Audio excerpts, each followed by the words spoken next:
apa tanggapan pertanyaannya Joy, apa tanggapan Anda soal young farmer, petani muda ini Joy? Di Amerika khususnya ya? Khususnya di Amerika dan untuk teman-teman kita yang di Indonesia. Iya.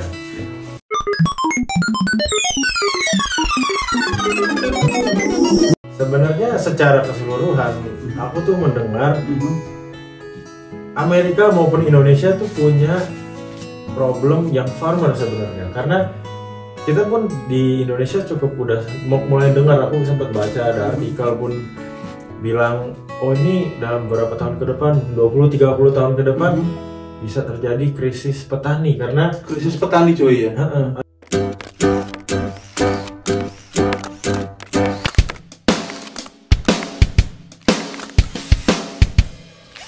Assalamualaikum guys, halo everyone, halo everybody. So kembali lagi ke Pos RT, podcast obrolan santai plus satu karena di Amerika guys. Nah kali ini kita kedatangan guys, tamu spesial. Spesialnya pakai telur 4, telur 5. Jadi ini namanya Joy Budi. Halo Joy. Halo Mas Yusuf. Apa kabar Joy? Baik, ini senang sekali udah diundang nih ke Pos RT. Kita nongkrong dulu ya. Nongkrong ya, kayak nongkrong di warung kopi gitu ya Joy. Pakai Indomie spesial telur 4 ya. Itu yang masak udah di situ udah siap. Oke, jadi Joey ini kemarin sebetulnya sudah pulang dari USA guys. Dia kembali ke Indonesia, cuman sudah lama di Amerika. Nah, the bestnya kemarin kan kita sudah bahas sama Mbak Rose yang belum nonton sebelumnya, pertanian Joey, pertanian di Amerika. Nah, cuman yang Joey ini kemarin kan sudah lengkap, ini kita perlengkap lagi.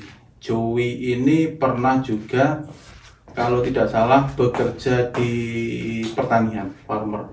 Nah, waktu itu saya pernah diajak, memang saya pas lagi kerja. Nah, beliau ini juga sudah pulang ke Indonesia, artinya bisa membandingkan, mengcompare, istilahnya. Artinya, gimana pertanian di Amerika dan gimana pertanian di Indonesia. Ya memang skalanya guys beda. Kalau di Amerika memang lahannya luas, alatnya besar, tapi kan setidaknya kan ada ilmu, maksudnya harvesternya itu loh guys. Harvester maksudnya masa iya kita selamanya akan mencangkul, paling enggak kita kan bisa menggunakan alat kayak John Deere, Bobcat atau alat apapun lah. Saya kurang paham karena saya bukan pelaku yang di farmer.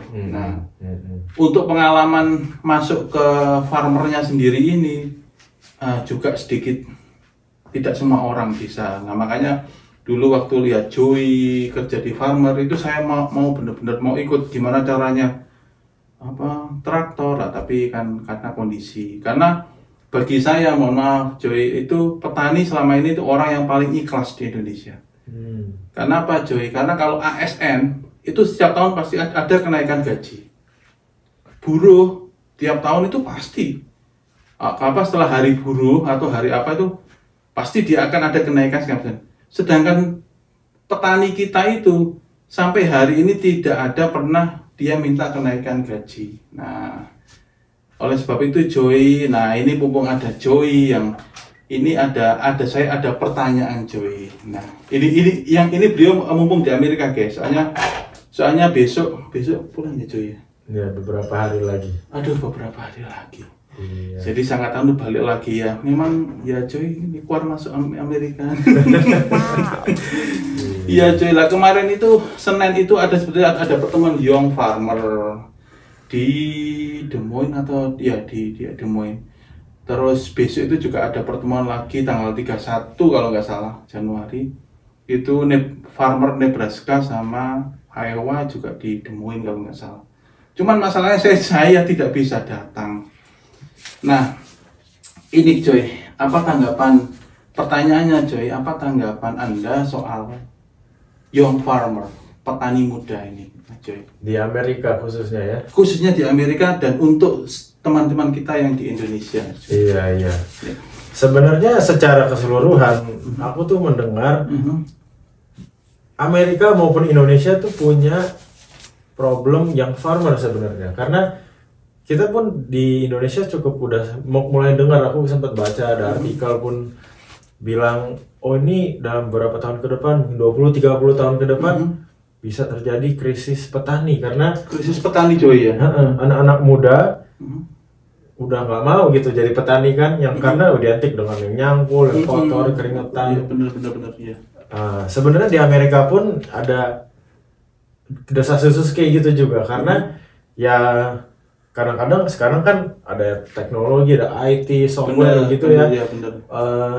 Dan farmer ya di sini identik juga dengan kehidupan di rural area, di kampung notabene. Iya benar di desa ya. Kadang-kadang kan anak muda pengen ke kota gitu. Iya benar. New York, ke Chicago gitu. Ke Chicago, New York yang ramai notabene ya. Nah jadi umur memang sudah satu dari populasi orang-orang di state negara bagian kayak Iowa, Nebraska, Midwest ini memang katanya menurun sedikit gitu. Oke. Kalau dulu ya mirip gitu, farmer di sini punya satu keluarga mungkin bisa punya anak 7, 8, bahkan aku kenal ada yang 12 gitu. Iya benar. Nah itu identik itu, farmer gitu keluarganya besar. Besar gitu. Ya. Sekarang ya udah mengecil, orang udah nggak biasa punya keluarga sebesar itu. Jadi ya populasinya lama-lama makin sedikit. Nah jadi generasi selanjutnya yang mau jadi farmer pun makin sedikit gitu. Nggak jarang bahwa misalnya nih orang farmer sekarang umurnya udah 60-an gitu. Kan mereka udah mulai siap-siap mesti nih. Wah ini farm saya, kebun saya mau di kemana ini? Oke.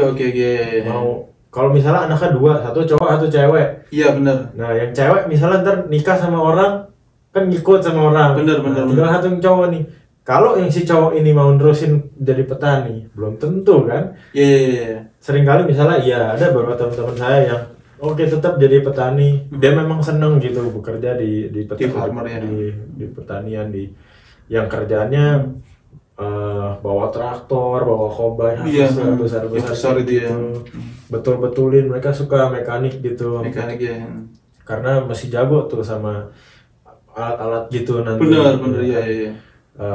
Mereka biasanya ntar satu keluarga bisa punya 2 atau 3 alat yang besar. Benar ya benar. Memang ada challenge-nya sendiri, tapi mesti tergantung orang-orang yang memang seneng gitu. Kadang-kadang nggak selalu seorang petani, farmer, anaknya pun mau jadi farmer. Iya, benar. Jadi ada dan masih banyak sih. Karena kalau ke Iowa State kan kita sebelah sini, ke departemen agronominya, fakultas S1-nya ya masih banyak yang belajar agronomi karena mereka memang mungkin ada yang mau balik lagi back to my farm gitu, nanti mereka lanjutin usaha keluarganya, pertaniannya, atau ya jadi bekerja di industri tapi not necessarily menjadi petani itu sendiri. Iya. Tapi masih rame gitu programnya sih. Iya. Aku masih lihat masih banyak mahasiswanya kok di agronomi itu. Iya. Bahkan sampai bawa itu kadang-kadang bawa apa sih? Bukan traktor kayak punyanya Joy dulu itu loh, double cabin gitu loh yang truck pick up ya, yang belakangnya terus ada apa? Trailernya yang pakai apa? Kalau orang Jawa itu ngarit guys, tapi bukan ngarit, apa sih rumput yang besar itu loh? Oh iya. Itu bil ya, itu diparkir di ini parkiran Jack Tree Stadium. Yang kayak bunder-bunder gitu. Bener besar itu.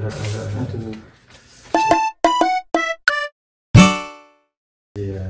Oke Joy, terus gini Joy. Menurut Joy, kalau pertanian di Indonesia bisa nggak?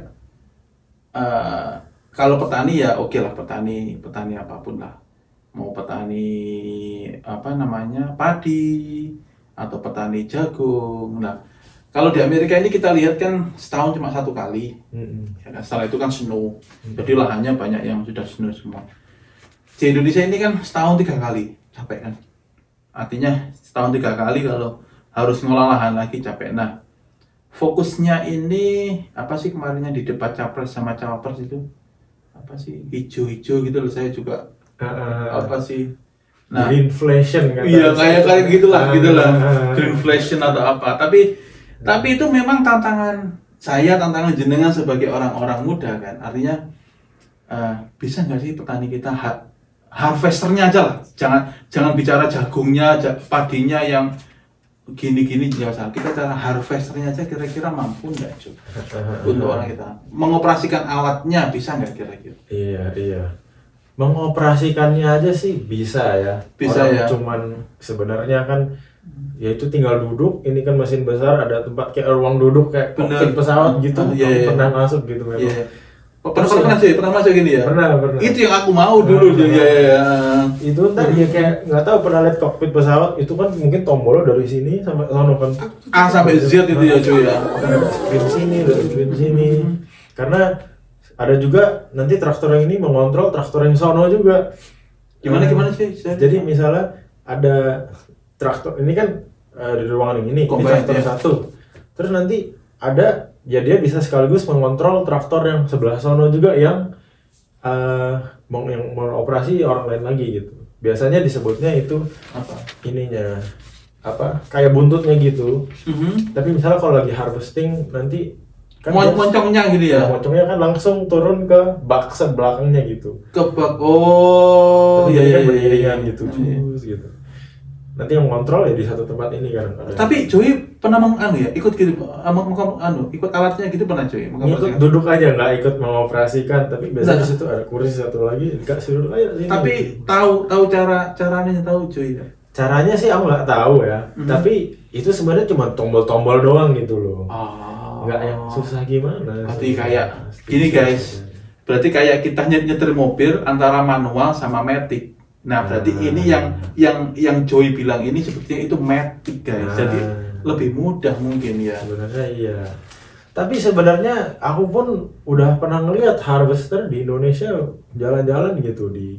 Pernah ya Joy ya? Sudah pernah. Kemarin ini aku naik kereta dari Jakarta menuju Semarang. Oke. Kan ya melihat banyak hamparan banyak gitu. Padi-padian ya. Sempat juga pas itu aku di daerah Palembang, terus ngeliat nih ada harvester jalan-jalan begitu. Tapi bedanya mungkin ini area-area tertentu yang punya hamparan luas kan, yang memang padi gitu ya. Tapi mungkin kalau di Indonesia ini harvester skalanya yang lebih kecil dan juga bukan pemilik perseorangan, tapi mungkin sharing gitu, satu desa kali gitu ya. Mungkin itu kelompok tani mungkin semacam ya. Iya, kelompok tani oke. Nah, udah ada sih. Terus aku juga pernah ke farm show di Jakarta berapa bulan yang lalu. Farm show ya? Ada agritech apa gitu show. Oke. Di Expo bulan apa itu. Terus udah mulai ada tuh traktor-traktor yang besar. Tapi kayaknya traktor-traktor yang besar itu diperuntukkan untuk pertanian skala besar kayak kelapa sawit, tebu gitu. Oke. Kelapa sawit, tebu memang harus big ya. Memang beda ya, itu lebih corporate gitu ya. Bukan petani yang kayak petani padi gitu yang petani ya. Sebenarnya lahannya kecil-kecil, bukan milik perusahaan besar. Tapi ya di tanah Indonesia pun ya ada gitu. Cuman pengoperasiannya dan skalanya beda-beda. Memang karena lahannya ada yang kalau petani, mohon maaf ini, kalau petani biasa itu kan biasa ya sebenarnya ya, itu kan tanahnya kan sepeta.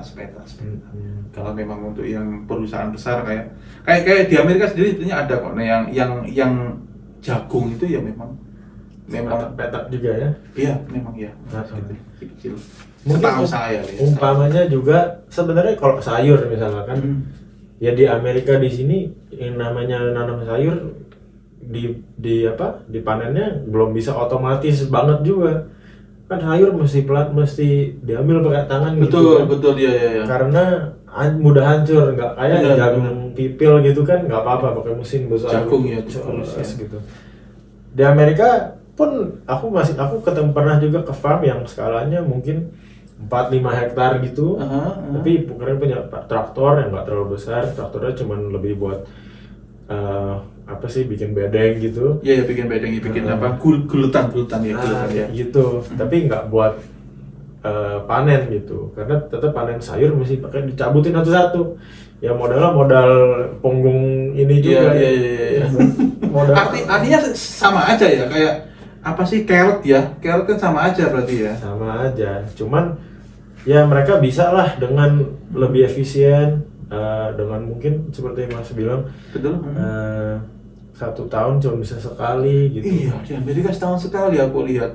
Dia mulai start mungkin nanti March atau April katanya Mbak Rose kemarin itu. Nanti off-nya di September, November sudah tidak bisa lagi kan gitu. Mungkin ya itu kadang-kadang, tapi cuy. Nah, ini cuy, pertanyaan terakhir cuy. Kenapa cuy ya dengan ini saya yang masih tanda tanya. Petani Amerika hanya setahun sekali tapi kaya. Saya pernah datang ke Appleberry di Marshalltown. Itu mobilnya itu Corvette Iya, ya, ya. Chevrolet Corvette. Itu saya tak pikir masih $80.000, $90.000 itu. Itu yang second ya, belum lagi yang baru. Itu petani. So, sedangkan petani, saya bilang petani loh ya. Petani ya buruh tani. Kalau di Amerika saya lihat buruh tani pun ya masih kayak Joey pernah jadi buruh tani kan. Ya mohon maaf ya, Joey kan dulu pernah bekerja di pertanian, berarti kan kita sebut buruh tani aja ya, Joey buruh tani.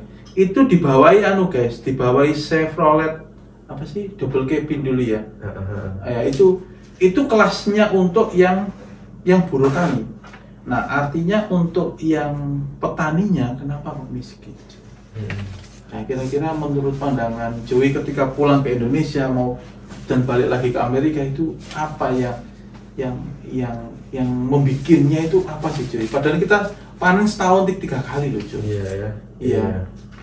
Itu misteri juga sih sebenarnya, jujur. Misteri Joey ya. Nah. Kok bisa gitu? Apalagi kita yang suka dengar Indonesia ini negara agraris, apa aja bisa tumbuh.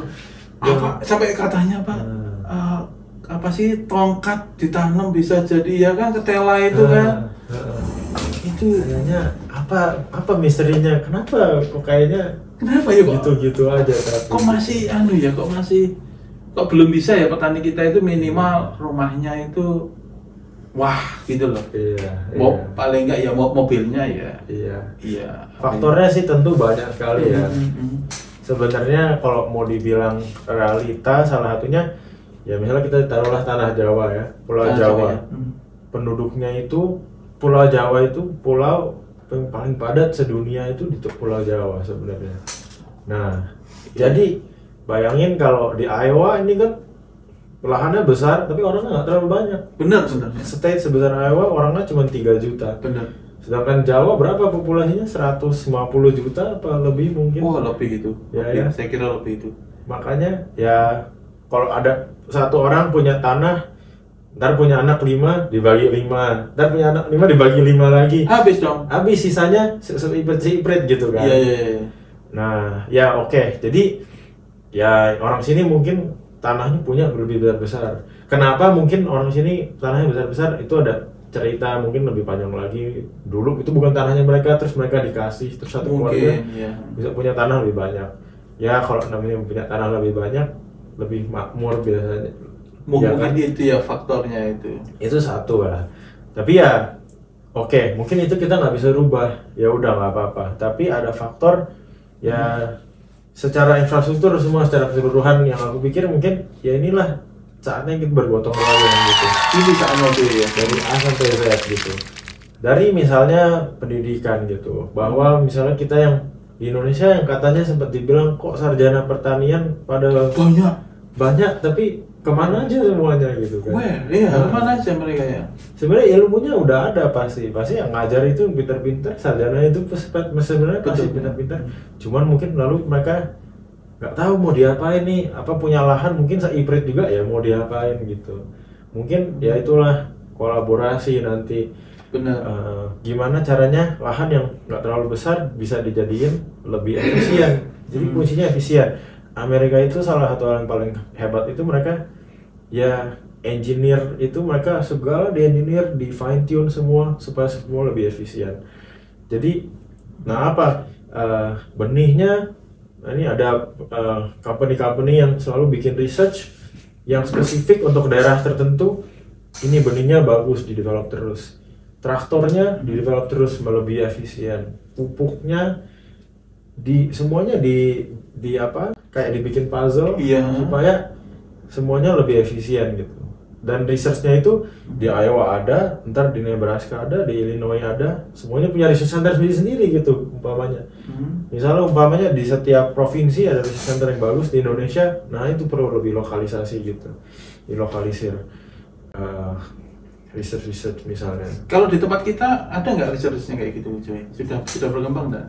Kayaknya kurang ya. Kurang ya, berarti kurang guys. Ada mungkin balai pertanian, balitbang apa gitu, tapi kayaknya kurang dimaksimalkan ya. Itu semua lah ya, semua mata rantai itu perlu memang harus satu persatu disatukan lagi ya untuk pertanian Indonesia yang lebih maju. Iya. Aduh, tepuk tangan dulu guys. Aduh. Bisa. Ini memang ngobrol sama Joey ini saya itu tidak ada habisnya. Bisa terus. Itu sampai malam, sampai besok subuh kita terus, soalnya ini pertanian guys. Tadi ada satu poin yang saya garis bawahi dari Joey, artinya petani dan engineering itu memang harus berangkulan. Artinya petaninya sendiri dari segi pertaniannya, engineering sendiri dari segi tadi membuat mesin, membuat cara tanam atau apa yang disebut litbang atau something lah. Itu artinya harus sama-sama berkolaborasi mungkin ya, untuk pertanian Indonesia yang lebih maju, karena ke depan ini yang kita butuhkan tuh food sovereignty, yang katanya Pak Jokowi swasembada. Food estate. Food estate itu loh ya. Maksudnya di Kalimantan itu ya. Di Kalimantan itu. Artinya benar banget kalau Pak Jokowi bilang di Kalimantan, karena tadi Joy bilang karena di Jawa ini sudah padat kan. Jadi di Kalimantan mungkin masih bisa dikembangkan untuk food estate. Atau di Sulawesi atau di Palembang saya juga kurang apa ya. Tapi yang jelas di Bali atau di Sumba mungkin bisa.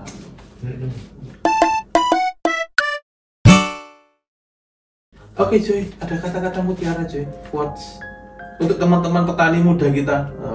Iya. Kalau memang Joy, kalau saya jadi petani Joy, jadi menteri, misal ya, atau Joy jadi menteri, mungkin saya akan bikin Joy, tabungan petani. Karena selama ini menurut saya ya, yang membedakan petani Amerika dengan Indonesia, petani Amerika itu punya tabungan. Sedangkan petani kita itu uangnya habis Joy. Jadi ketika musim paceklik mereka harus musim tanam gagal itu mereka harus berutang, nah itu yang jadi problem. Oke Joy, ada kata-kata quotes Joy untuk teman-teman petani muda kita? Iya, buat saya sih kuncinya ya kolaborasi, kita saling bantu satu sama lain, gotong royong untuk memajukan pertanian kita sama-sama dari ujung rantai satu sampai ujung rantai satu, dari pemerintah, dari industri, dari private, semua ini harus bisa saling bekerja sama. Jangan mau menang mainnya sendiri aja gitu. Saya punya yang ini besar buat dimakan sendiri gitu. Kita bisa, kalau yang punya pie yang besar, kue yang besar, dibagi-bagi lah. Bagi ilmunya, berbagi kue, berbagi ilmunya ya. Biar semuanya pun maju sama-sama gitu. Oke guys, mungkin cukup sekian, nanti kita sambung lagi kalau Joy datang ke Amerika lagi, atau pas saya sudah pulang nanti kita ketemuan. Mungkin juga kita akan ketemuan di kelompok tani, atau soalnya saya pengen banget memang pertanian kita itu maju kayak Indonesia, karena juga kayak di Indonesia, kayak di Amerika. Karena Indonesia dulu juga pernah maju soal beras, sampai sekarang diambil Thailand. Untuk beras loh ya. Jadi padahal beras dulu kalau tidak salah belajarnya ke salah satu kampus di negeri kita, tapi sekarang dia lebih maju. Bahkan di Amerika ini ada jasmine rice, made in-nya kan juga made in Thailand, made in Vietnam. Sedangkan di kita sendiri masih gimana ya, belum bisa diomong sekarang. Mungkin besok bisa ketemu lagi di Indonesia, mungkin lebih enak, ada pemandangan sawahnya. Langsung di pos RT. Oke, terima kasih, thanks for watching, sudah menonton. Jangan lupa sarapan, jangan lupa berdoa, tetap semangat, bye bye.